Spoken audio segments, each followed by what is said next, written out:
So, Johnny, the new album, Oh My God, I'm So Alone, is out now. So, how's it been? Just a week into it. Oh my God, it's been a journey already. To be honest with you, mate. I don't know if you heard, but there was some sort of there was a mix up basically behind the scenes, and the album was out on everything except for Spotify, which it was a very stressful start to the campaign. But I think luckily, weirdly, it built like a bit of hype that maybe we wouldn't have had beforehand because like obviously everyone wanted to listen to it, but they couldn't. So then I think when it came out on the Saturday everyone was like clamoring. It was weirdly a good thing. I think in the end, didn't feel like it at the time. So, we got a unplanned Apple Music exclusive for 24 hours. That's it. Yeah, I know Apple Music. I wish they would have paid me a bit for that, to be honest with you, but they didn't, and I was very stressed. I did think I was going to have a heart attack come 12 o'clock that day. Yeah, do you have someone to ring, like at Spotify, or who do you call to get that sorted? It's a long story. I'm not going to get into it, but I made quite a few phone calls, to put it that way, and it got resolved. That's it. Yeah, but yeah, you have your contacts and stuff, and everyone was like, people were like, I can't believe this happened. It's never happened before, type of situation.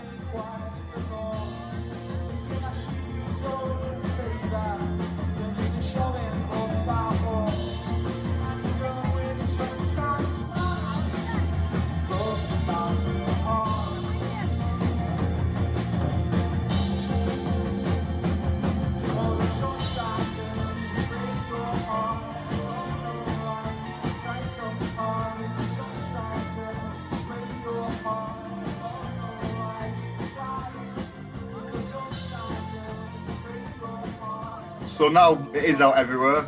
How has the reception been from obviously your fans? It's been fantastic. People messaging us constantly. I'm just like addicted. We have a little app called Spotify for Artists, and you can see like who's listening to you constantly, and it's going up like every single day so far. So I think there's a lot of hype about it. Like again, I think honestly, it's probably due to the fact that no one could listen to it when it came out. It's come like like really hyped, and we're doing this rough trade thing on Saturday where we're gonna go in and do a few songs in store. Got like monks on DJing and stuff, and like that sold. We sold like 100 tickets in like 15 minutes for it. So I think it's gone well. People seem to like it. Hopefully, yeah, hopefully it'll do everything we want it to do in terms of like streaming figures and getting us some cool opportunities again next year because that's what it's all about, isn't it? You got to play the game. Is this sort of you busting back on the scene after maybe a quiet couple of years? Yeah, exactly that. It wasn't actually intentional for it to be quiet, to be honest with you. But, a lot of politics and stuff in music and things, certain things happen. But yeah, we've had a lot of these songs for like a long time. Like maybe how long have we had like I'm in Hell for like nearly like 3 years. yeah 3-4 years, some of them, and like we've been ready to go with it for a while. But there was just like a lot of stuff we needed to navigate, and then yeah, like I say, a lot of things behind the scenes that kind of stopped it coming out as quickly as we would have liked to. But fingers crossed, that now it's out, people like it, and going forward, we won't have to, jump through so many hoops to release music. Did it feel like a bit of a natural progression then, seeing that you did write the song so long ago, jumping from the second album to the third? I think it is. Yeah, it's more natural. I think if you listen to it, it's less inclined to be like trying to be like poppy. Where I think in the first two, a lot of it was like pop based. We just kind of wrote what we were feeling and like what we were listening to, and just there's all sorts of mental influences on there. It's like I was listening. Oh, Sean's got his hand up. I was just gonna say, I think we made a conscious effort to not kind of be put in a box with the Yeah, sound. yeah, We wanted it to kind of be its own thing. I don't know. I think we just thought maybe let's not get, like I think when we went for the third album, there was loads of different people, whether they work with us, like the label or friends, and I was like, oh, you should do this. You should try and sound like this. You should try and sound like that. But I think we had all these songs grouped together, and we were just like, let's just do something that sounds fresh and new, hmm and like our producer Tom Longworth had this word called like timeless, which we were really fond of, and we just didn't want it to sound like a specific era. yeah, We wanted it to be kind of like we don't want it to be one of them albums where it's kind of just going to be left in 2024 and no one really revisits it. We want it to sound as fresh as like now as will in like 20, 30 years. You know what I mean? Yeah, thank God Sean comes because he remembers things like that. Like we wanted it just to sound like. Well, I don't think it. If you listen to it, I don't think it does sound like anything currently. It just sounds like its own thing. It doesn't sound like it's from the 90s, which we were trying to do at one point, or like 80s sound in it, and it's not following. I personally don't think it's following the kind of trends within the indie sphere at the minute. So yeah, that's what it does. That's what it was aimed to do, and I would say it was a natural progression because we went into it with just such an open mind where we'd just be like, let's just do it. Like just bounce these ideas off each other, and Mike and Tommy produces it and see what comes out, and we're made up with it.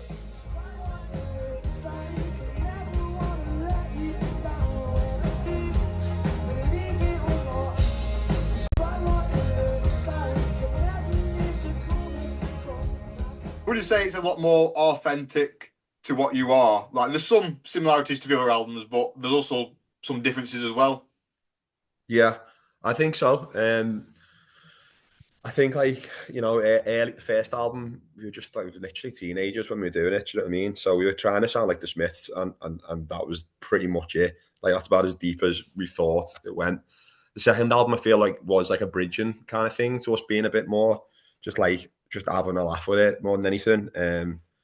Like songs like Getaway and stuff, which are just like weird, we played that on like a £50 guitar through a chorus pedal, and then like all sorts of like mad drum machines over the top, and I was like, that's kind of the direction we're going in. Obviously since then our tastes have changed a bit, but I think it's us being more just like kind of just trying to carve our own thing and like be more authentic to like who we are, not trying to, like I said before, not follow any trends within the I keep saying the indie sphere. I've just made that word up, but it feels good.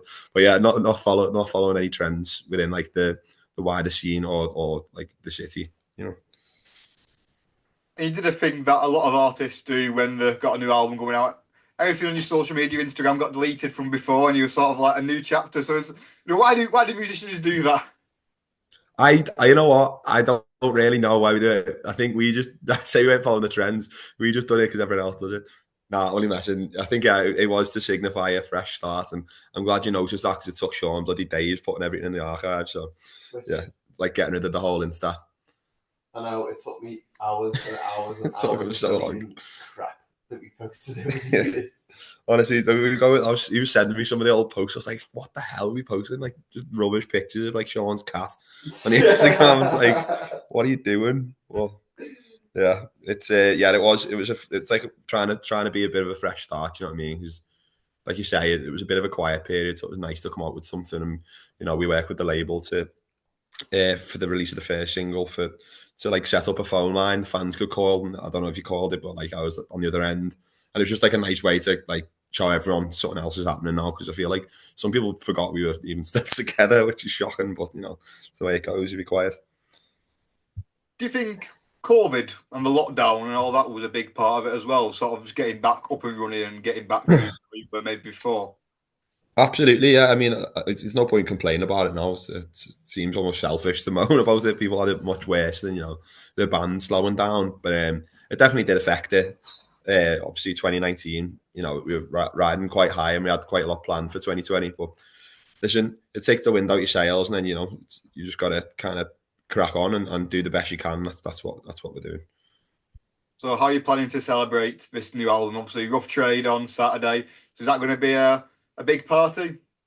I tell you what, we've already celebrated quite a bit. To be honest with you, felt like a miracle that it actually came out. Like honestly, we recorded it like 2.5 years ago. 2 years ago. It was 20, 2 years ago this month we recorded it, and that was like after nearly a year and a half since we released the album before that. So like, it's been fucking ages. So when it came out, even though it went out on Spotify, we went out and celebrated quite a bit, and then Sean was busy the next night, but then I had another party in my flat here. And then obviously we got the Rough Trade one.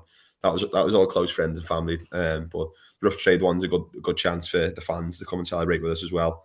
I've asked, the bar will be open. And yeah, you know, afterwards I'm speaking about maybe going somewhere Oh, and having like an unofficial after party. But yeah, it's going to be good on Saturday. Great to be back with the Monks lads, even if it's just them DJing. But you know, iconic duo, innit? Well, I remember, I think it was an EP, but you launched at the Arts Club, and you was Yeah. on champagne that night. So is that going to be more of the same this time round? Oh god, I used to love champagne. I mean, I still do. I'll tell you what, I had I did have a bottle of quite nice. My girlfriend bought me as a present. I think it was called Tofu Chenin Blanc Sparkling in 2022, and it was bloody wonderful. So yeah, I have had my fair share of champagne. I don't know if Rough Trade sell it, but if they do, I'll have a glass. And if you come down, I'll share one with you. I'll have to get stocked up just in time. Yeah, I'll give him a bell. Like, get a few more copies of the album in, and yeah, 2 bottles of shampoos as well, please.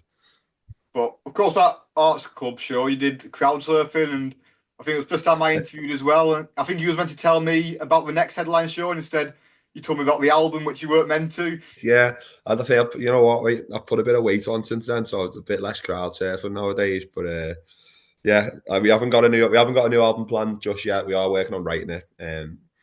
But yeah, I can't really break any exclusives for you at the moment. But there is stuff coming. We just need to work on it. So you're safe this time around. There's going to be no management or bandmates panicking, thinking, "What on earth is he on now?" Sean, is there anything that I could ruin by telling here or Like exclusives? Yeah, no exclusives. No exclusives. Do we have any? Because last time we were interviewed, I said I told about the album before we'd announced it, and Sam Megan had the fucking meltdown. We can say. Yeah, we got some interesting stuff coming up. Traveling, that's the keyword. Yes, that's all. We got a good tour book next year. That's all I'll say. But yeah, no, we're working on writing the new album, which is why Sean's here at the minute. So we're going to practice for a bit for Saturday, and then yeah, write some tunes because you know it's nice to know people still like us.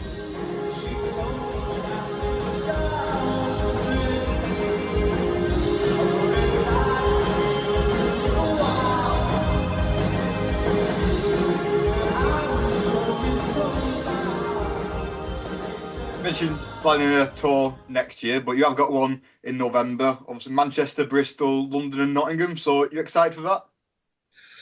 Yeah, we are excited for it. It's been a hot minute since we've been on tour, to be honest with you. So it's something to look forward to. I felt a bit bad leaving Liverpool out, but it's that's just the way it goes sometimes. I think yeah.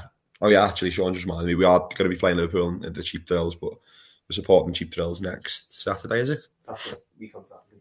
Yeah, week Saturday. But yeah, I can't wait for it. Deaf Institute, especially, like that's a place holds a lot of special memories for us. I think we played there twice now. Played there when we did the first time. Yeah, and it was like the best show we've ever done. Genuinely, my favourite show, even though it is in Manchester. Boo. But yeah, it was the best show we've done, and it'd be nice to go back there, sure. And well, you mentioned supporting the Cheap Thrills. Obviously, the Olympia, a big venue. It's going to be packed out. So how special is that going to be, just being a part of that night with all those Liverpool bands as well?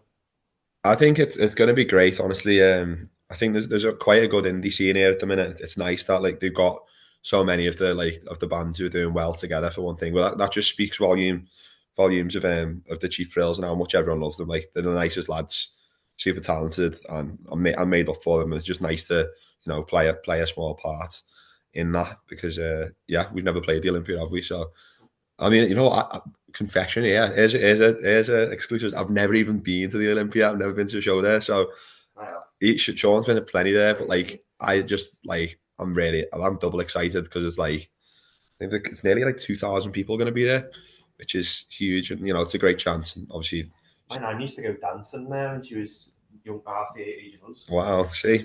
So but it'll be cool. Yeah, like I said, it's going to be nice being up there, and yeah, thanks to the Cheap Thrills putting us on because that's nice of them to do it.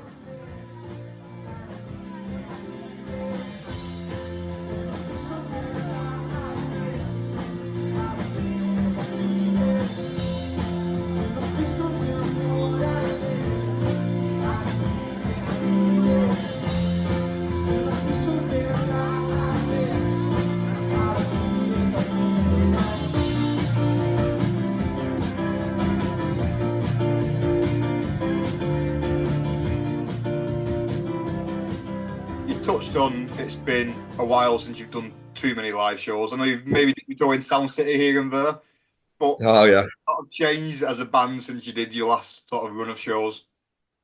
Since the last tour, when was that? When was the last tour? It's been ages.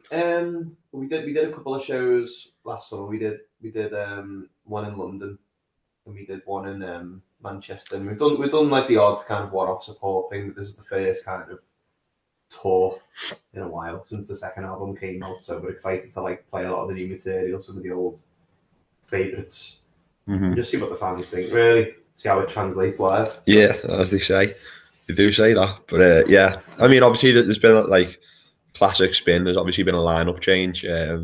Luke, our guitarist, at the time of the last tour, he's left now, amicably though, so that's good. But yeah, he basically got a job offer he couldn't refuse and couldn't give us the time basically. But I think him obviously leaving will change the chemistry. But we've got Reem in, Reem Radomez from the band. He was previously in Ask Elliott, and we played with him a bunch of times. So you know we're good mates with Reem. Can't wait to hit the road with him. We call him Reem the Dream because he's such a nice guy. But yeah, it's gonna be great. Obviously, yeah, like Sean says, it's been a while, so we're just anticipating how the fans are going to react to the new music and whether or not anyone shows up. And just finally, how excited are you for what's next? This new era of Spinn getting underway. It's fantastic, mate. Honestly, like I can't tell you like the amount of stress we've had over the years. You know, with like especially like since the release of the last album.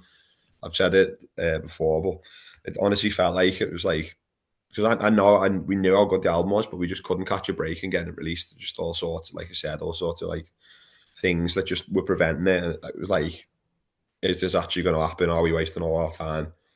And it's come out.